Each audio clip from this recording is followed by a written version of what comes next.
Hello friends, this is Saksham and you are watching Garden Zoo. So in this video we will be talking about making hibiscus tea from fresh flowers.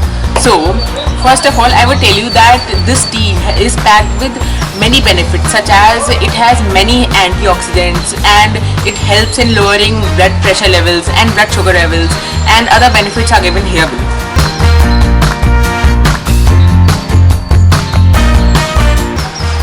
So let's begin. So for the tea I am plucking some fresh hibiscus flowers.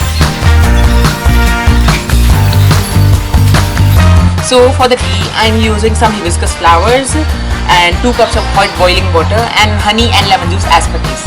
So let's begin. So first of all we'll add the hot boiling water. You can add it in any container. And now we'll add the hibiscus flowers in it. And just wait for some time. The hibiscus has turned white, so let's pour it in the cup.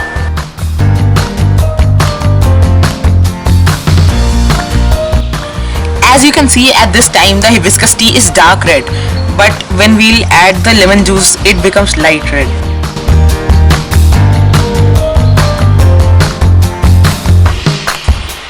And now honey as per taste. Finally, our fresh herbal tea is here.